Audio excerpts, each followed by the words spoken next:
Hi everyone, Bear from Bear Reads Books. Welcome back to my channel. It's been a while, I apologise, but it's been busy. And obviously it took a long time to get this haircut. It's very short. As you know, coronavirus is affecting all of us. I hope you're all well. My family and I are. I'm working from home, the kids are doing school from home. It's all very new and exciting and different. So my reading has plummeted. My desire for doing videos has also plummeted. So I wanted to check in today because today is the 1st of April. I wanted to do a reading update to tell you all the things that I've been reading, finishing and picking up. And as well, the 1st of April is the big reveal day for the BookTube prize. So I'm allowed to tell you all of the stuffs about the group that I read and a reaction for the entire BookTube prize octafinals that have just been announced.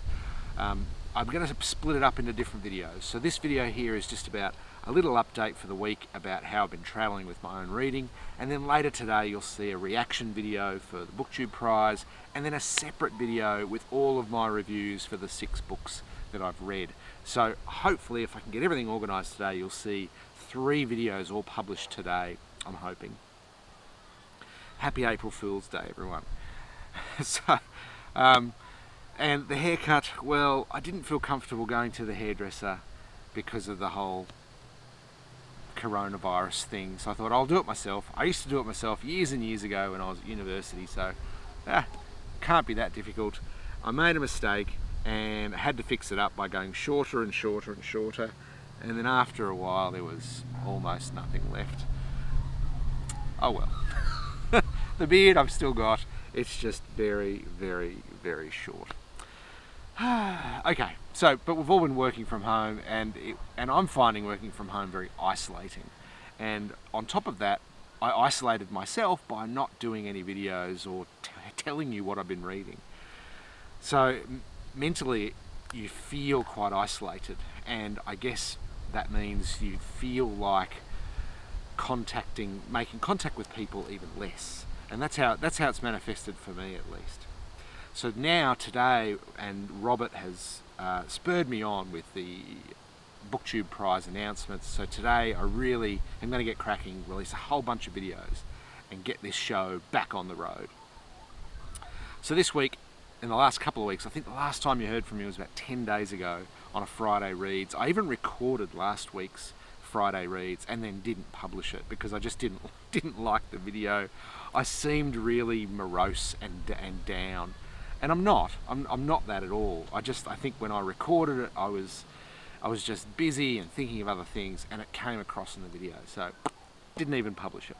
So I have, in the last 10 days, started, read, finished Night Boat to Tangier, and as I said in the first video, what a wild ass ride this is, about 2 aging drug lords, I guess you'd call them, who sitting in a ferry terminal on the southern tip of Spain, waiting for one of these drug lords' daughter, who they haven't seen in about 3 years, to come through the terminal entrance or to get off a boat. So they're looking for their daughter. And as they're sitting there, they're reminiscing about all of these things and their lives, all these things that happened to them. And they are 2 tough, hard guys. And it's kind of like Lock, Stock and 2 Smoking Barrels in a very thin volume of work. So lots of bad language, lots of crazy adventures, lots of drug use, lots of sex, and I must admit, it is such a fun book. The banter between the 2 main characters is incredibly witty and really funny. And in the end, you really don't care whether they find their daughter or find his daughter or not. Just the story of their lives and how they came to get to this point is entertainment enough. It really was a fantastic book, and thoroughly enjoyed it. And it flits backwards and forwards between them sitting on the park bench waiting for their daughter, and back to the beginning of their drug importation careers, I guess you would call it, and then to later in that career when the whole thing seems to be falling apart and their relationships are falling apart, the money's dried up. So it flits between these 2 or 3 periods backwards and forwards, and they're very well signposted, so there's no problems following the story. But the pacing is spot on, and for a book where not much happens, like it's just two old guys sitting on a bench, but they're going backwards and forwards, these really exciting little vignettes. And there is one chapter called The Judas Iscariot All-Night Drinking Club, which just encapsulates how badass these two guys are and the lives they lead. So the Judas Iscariot All-Night Drinking Club is an illicit bar in Cork in Ireland. And in the year 2000, this event happens that is laid out in this chapter. And right up until the last sentence, the pacing of this chapter, like a mini thriller novel all by itself, the pace just goes up and up and up and up, and the tension up and up and up and up, and it's just amazing. And all this chapter is telling you the story of is these two men talking to each other, and the whole bar is worried that it's going to turn into a fight, or that someone's going to die, or they're and everyone making guesses about what the problem is and why they're talking to each other, and the tension is just incredible. And these little stories all throughout the book are very much indicative of the whole thing. It is just an absolute wonder. And just funny, witty, sharp dialogue, and just so good. Thoroughly enjoyed it. Nightboat to Tangier, Kevin Barry. And after finishing that, I've picked up Kate Atkinson's transcription. I haven't read any of Kate Atkinson's before. She's done a lot of detective novels where they follow a detective through a series of novels. This is a standalone, so it's a good one to pick up if you've never read Kate Atkinson before. It's about a girl called Juliet. It's about a woman called Juliet Armstrong who was in MI5 during World War II, doing code breaking and cool stuff. And then after that, she goes to work for the BBC. So it's kind of a semi-spy novel, lots of espionage, lots of deceit.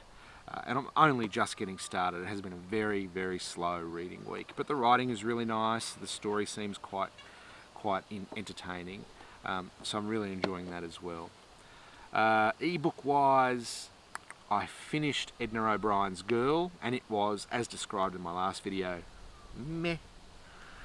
It didn't do a thing for me, really. And from there, I picked up Americana by Chimamanda Ngozi Adichie, and I've probably really messed that up. Who's a Nigerian author, and part of the book is set in Nigeria, part in London, part in the United States, Philadelphia and New York and a few other places. And also it took a while to get into this. It is a big lump of a book, but it took me a while to get into it, but now the characters are really gelling and coming together, and the story is quite good. So thoroughly enjoying that as well. And it's an audiobook, so it's something I can listen to in bits and pieces and come back to and drift in and out of as required. I'm trying very hard to limit myself to just one physical book at a time at the moment, simply because it's busy and I don't want to overtax myself. And as of today, I now have a new list of BookTube prize books that I'll be reading for round 2, or the quarterfinals. For the quarterfinals, I've been allocated a non-fiction group, and I'm going to do a separate video about the books that I'll be reading for that as well. So by the sounds of it, I've got 4 videos to do today. So if you see me wearing the same shirt all day, 4 videos in a row, don't be concerned. You'll see the same haircut, the hair won't grow at all, and I'll just do all these videos and publish them all. There's just so much going on, and today's the day, April the 1st, back on track, lots of reading, lots of videos. Here we go.